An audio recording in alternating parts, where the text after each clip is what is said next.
దోశలు చాలా బాగున్నాయమ్మా. Thank thank. నీకులా ఉంది? ఈ దోశ తింటూ జీవితాంతం గడపచ్చు. నీకెలా ఉంది తిండి బాబు?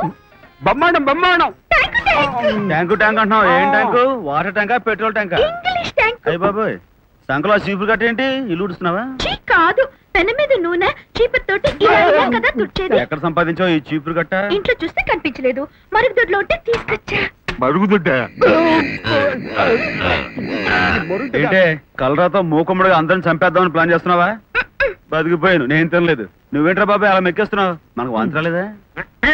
చీపురుతో వేసిన, చెప్పుతో వేసిన, చిట్టి చేతితో వేసిన దోశ నాకు ఆశ. అలాగా, బాగా మెక్కు. నేను అంబులెన్స్ రెడీగా ఉంటాను. ఎక్స్ట్రా టేస్ట్ వచ్చినప్పుడు అనుకున్నాను ఇదేదో కొత్త టైపు దోశని. నా ముద్దుల్లో చిట్టి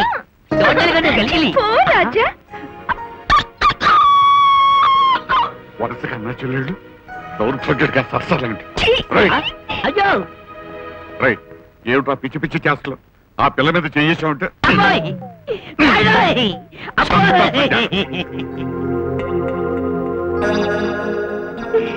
ఎందుకెలా కొట్టాడు? చీపురు దోశ వార్త అయితే పిచ్చెక్కుతుందా?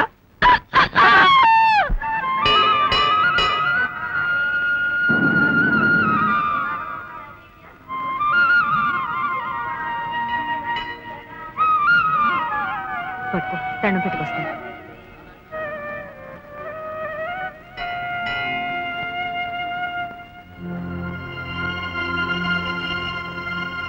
లక్ష్మీదేవి గారు,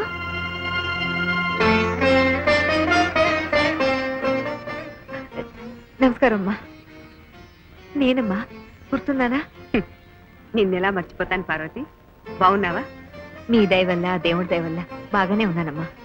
అవును, నీ కొడుకు రవి బాగున్నాడా? మంచి మనసున్న దేవత లాంటి మీరు ఒడ్డు కోసి పేరు పెట్టిన బిడ్డ ఎందుకు బాగుండడం? లక్షణంగా ఉన్నాడు, నాతో పాటే వచ్చాడు. రవి,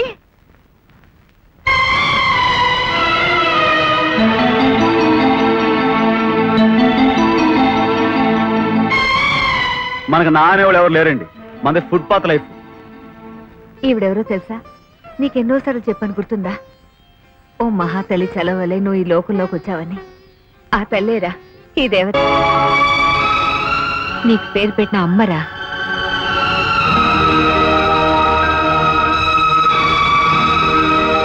నువ్వు దండం పెట్టుకోవాల్సింది ఆ గుడిలో దేవుడు కాదురా, ఈ దేవతకి.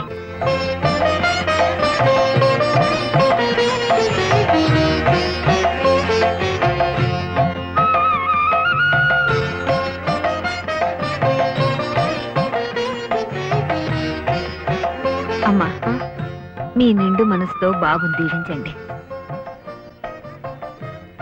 10 కాలాల పాటు చల్లగా ఉండు బాబు. పుట్టినప్పుడు పసిబిడ్డగా చూసిన నిన్ను మళ్ళీ ఇలా చూస్తాననుకోలేదు. దర్శనం చేసుకొస్తాను, ఉండండి, కలిసి వెళ్దాం. మనిషిలో ఉన్న మంచితనానికి రూపం రా తల్లి.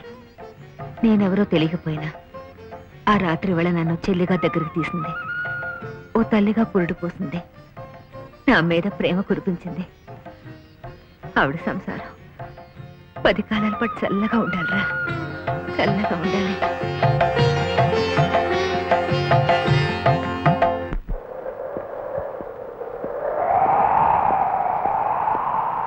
బాబు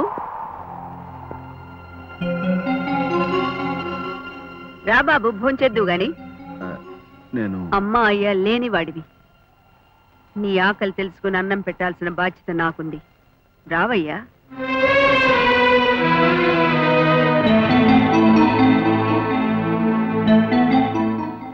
ఆకలితో ఉన్న వాడికి అన్నం పెట్టే ఆడది ఎవరైనా సరే అమ్మతో సమానం. అందులోనూ నన్ను ఈ లోకంలోకి తీసుకొచ్చి నా బతుక్కి ఆరంభం పలికిన మీరు నాకు నిజంగానే అమ్మవుతారు.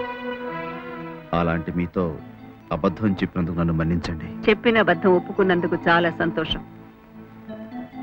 ఎందుకు అలా చెప్పావో తెలుసుకోవచ్చా? బాధ పెట్టే నిజాలు తెలుసుకోవడం కంటే ఆనందాన్నిచ్చే అబద్ధాలని కొంతకాలం నిజాలుగా నమ్మటమే మంచిది.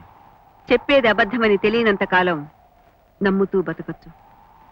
కానీ అది అబద్ధమని తెలిసాక ఇంకా నిజమని ఎలా నమ్మమంటావు?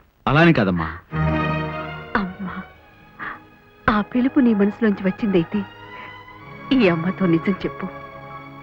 ఎందుకు ఈ కట్టుకథలతో మా ఇంట్లోకి ప్రవేశించావు? ఎందుకు మా వారు నిన్ను భరిస్తున్నారు? నువ్వు వచ్చినప్పటి నుంచి ఆయనలో ఎంతో మార్పు కనిపిస్తుంది. దానికి కారణం ఏమిటి? ఆయన భారీగా, ఈ ఇంటి ఇల్లాలుగా ఈ నిజాలు తెలుసుకోవాల్సిన అవసరం నాకెంతో ఉంది. చెప్పు బాబు, నిజం చెప్పు. మీకు నిజాలు తెలియాలంటే 25 ఏళ్ల క్రితం జరిగిన ఒక కథ తెలియాలి. ఓ అన్నాచెళ్ళుకు జరిగిన అన్యాయం తెలియాలి. ఒక మంచి మనిషికి జరిగిన ఘోరం తెలియాలి. ఇవన్నీ మీరు తెలుసుకోవాలనుకుంటే మరో వ్యక్తిని మీరు కలుసుకోవాలి.